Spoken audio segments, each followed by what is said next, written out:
Friends, जैसा कि हम मोशन अलोंग ए प्लेन कर्व के ऊपर जितनी भी प्रीवियस ईयर्स पेपर्स में जो प्रॉब्लम आई है उन प्रॉब्लम्स को हम वन बाय वन सॉल्व कर रहे हैं। तो उसी डायरेक्शन में आगे मूव करते हुए हमारी जो ये प्रॉब्लम्स हैं ये इंट्रिंजिंग कोऑर्डिनेट्स में है। जैसा कि हमने वहाँ पर आपकी tangential velocity, normal velocity, tangential acceleration, normal acceleration की डेरिवेशन की थी। उम्मीद है साथियों आपको वो लेक्चर काफ़ी पसंद आया होगा। तो उस लेक्चर के ऊपर ये दो प्रॉब्लम्स हैं। सबसे पहली प्रॉब्लम है कि आपको एक साइक्लोइड गिवन है। जैसा कि मैंने आपको प्रीवियस वीडियोस में बताया है कि साइक्लोइड जो होता है साथियों, वो किसी सर्कल के ऊपर अगर किसी पॉइंट को आप फिक्स कर देते हो और इस सर्कल को रोटेट करना स्टार्ट करते हो विदाउट स्लाइडिंग, तो इस पॉइंट का जो लोकस बनता है वो अपने आप में जो फॉर्म शेप बनती है वो अपने आप में शेप होती है साथियों साइक्लोइड की।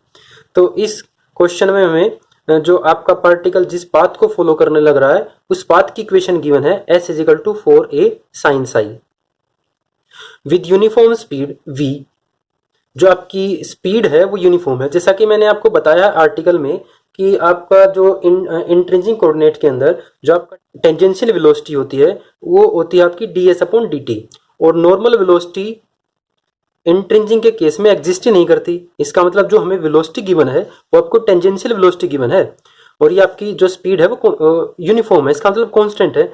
तो जब आप टेंजेंशियल एक्सेलरेशन निकालोगे, टेंजेंशियल एक्सेलरेशन निकलता है साथियों टेंजेंशियल वेलोसिटी का ही डेरिवेटिव, लेकिन जो आपकी वेलोसिटी यूनिफॉर्म गिवन है तो जब आप इसका डेरिवेटिव करोगे तो टेंजेंशियल एक्सेलरेशन तो आपका जीरो होगा। लेकिन हमें तो इस क्वेश्चन के अंदर एक्सेलरेशन फाइंड आउट करना था। एक्सेलरेशन का मतलब होता है साथियों आपका रिजल्टेंट एक्सेलरेशन, और रिजल्टेंट एक्सेलरेशन का फार्मूला जैसा कि मैंने प्रीवियस वीडियोस के अंदर भी बताया है, टेंजेंशियल एक्सेलरेशन का स्क्वायर प्लस नॉर्मल एक्सेलरेशन का स्क्वायर और सारे का स्क्वायर रूट। टेंजेंशियल एक्सेलरेशन तो आपका जीरो हो चुका है, तो यहाँ से आपका जो रिजल्टेंट एक्सेलरेशन होगा वो नॉर्मल एक्सेलरेशन के इक्वल होगा। और नॉर्मल एक्सेलरेशन का फार्मूला होता है साथियों v²/ρ। ये आपका नॉर्मल एक्सेलरेशन होता है। तो नॉर्मल एक्सेलरेशन निकालने के लिए हमें v और ρ चाहिए। ρ होता है साथियों आपका radius of curvature. Radius of curvature के बारे में भी मैं वहां पर उस लेक्चर में बता के आ चुका हूँ। रेडियस ऑफ कर्वेचर निकलता है जो आपका ρ फाइंड आउट होता है ds/d साई। आपकी जो पाथ की इक्वेशन गिवन है अगर उसको हम with respect to psi differentiate कर देते हैं तो आपका रो निकलाता है। तो पहले हमें ds/d साई निकालना होगा साथियों। ds/d साई होगा आपका 4a cos ऑफ साई। ये आपका रो निकल के आ गया। इसके अंदर हम इसकी वैल्यू पुट करते हैं। इसकी जब वैल्यू आप पुट करोगे तो v² as it is 4a cos of psi. अभी जो नॉर्मल एक्सेलरेशन निकल के आया है उसके अंदर आपका एंगल साई प्रेजेंट है, लेकिन हम तो चाहते हैं कि आपकी इक्वेशन के अंदर जो आपकी पाथ की इक्वेशन का जो कोऑर्डिनेट होता है इंट्रिंसिक कोऑर्डिनेट एस ही प्रेजेंट हो। आप इतना सॉल्यूशन को छोड़ के आते हो तो इतना भी गलत नहीं है, इतना भी ठीक है। तो अगर आप इसको एस की टर्म्स में लाना चाहते हो तो v²/4a cos साई को हम लिख देते हैं √1 - sin स्क्वायर साई, और 4 को अंदर मल्टीप्लाई कर देते हैं v²/4 16a square - 4a sin Sai square, और 4a sin स्क्वायर की वैल्यू हम पूरे से पुट कर देते हैं तो v² की वैल्यू आ जाएगी साथियों, नॉर्मल एक्सेलरेशन की वैल्यू आ जाएगी साथियों v²/16a² - s²। ये आपका एक्सेलरेशन एट एनी पॉइंट निकल के आ गया। तो नेक्स्ट प्रॉब्लम है, if a tangential and normal acceleration of a particle describe a plane curve be constant throughout. हमें टेंजेंशियल और नॉर्मल एक्सेलरेशन कांस्टेंट गिवन है।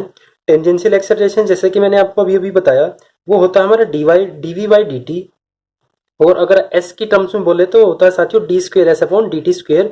ये हमें कांस्टेंट गिवन है। इसको 1 मिनट के लिए जूम कर लेते हैं हम k1। और जो आपका नॉर्मल एक्सेलरेशन है वो भी गिवन है कांस्टेंट, तो वो होता है आपकी इक्वेशन v²/ρ। इसको जूम कर लेते हैं हम k2। तो हमें प्रूव करना है radius of curvature at any point is equal to this. तो जैसा कि रेडियस ऑफ कर्वेचर साथियों यहाँ पर आपके नॉर्मल एक्सेलरेशन के अंदर फार्मूले के अंदर आया है रो। हमें इस रो को फाइंड आउट करना है, और इस रो को फाइंड आउट करने के लिए अगर हम इस v की वैल्यू फाइंड आउट कर लें, और v की वैल्यू निकालने के लिए हमें इस इक्वेशन का यूज करना पड़ेगा, और फिर इसके अंदर पुट करते हैं। फिर देखते हैं साथियों हम हमारे जो प्रूव करना है उसकी तरफ कितना अप्रोच कर पाते हैं। तो इसकी वैल्यू यहाँ से आपको v की वैल्यू फाइंड आउट करने के लिए हमें इंटीग्रेशन करना पड़ेगा। इंटीग्रेशन करते हैं। इंटीग्रेशन आपका होगा साथियों v is equal to k1t plus constant of integration c1। अगर आपने इसका इस डिफरेंशियल इक्वेशन का with respect to t integration किया तो v is equal to k1t plus c1। और जैसा कि हमें v² की वैल्यू चाहिए तो यहाँ से v² हो जाएगा आपका साथियों k1t प्लस c1 का होल स्क्वायर। ये आपका वी स्क्वायर की वैल्यू फाइंड आउट हो गया साथियों। तो वी स्क्वायर की वैल्यू को हम हमारे जो नॉर्मल एक्सेलरेशन कांस्टेंट गिवन था उसके अंदर पुट करते हैं। और नॉर्मल एक्सेलरेशन के अंदर आप किसकी वैल्यू अगर आप पुट करोगे तो k1t plus c1 whole square upon rho is equal to k2। और जैसा कि हमें रो चाहिए था तो आप इस क्रॉस मल्टीप्लाई करके यहाँ से आपकी जो वैल्यू आएगी rho equal to k1t plus c1 whole square upon k2। और इस k2 को अगर आप अंदर लेके जाओगे तो rho is equal to k1 upon k2 square t plus c1 upon k2 whole square. और अगर एक मिनट के लिए k1 बाई k2 स्क्वायर को हम a बोलें और c1 बाई k2 को अगर b बोलें तो आपकी जो हमें जो प्रूव करना था वही प्रूव होके आ चुका। तो जैसा कि इस क्वेश्चन को करने के लिए हमें केवल टेंजेंशियल और नॉर्मल एक्सेलरेशन के फार्मूले का पता होना चाहिए था।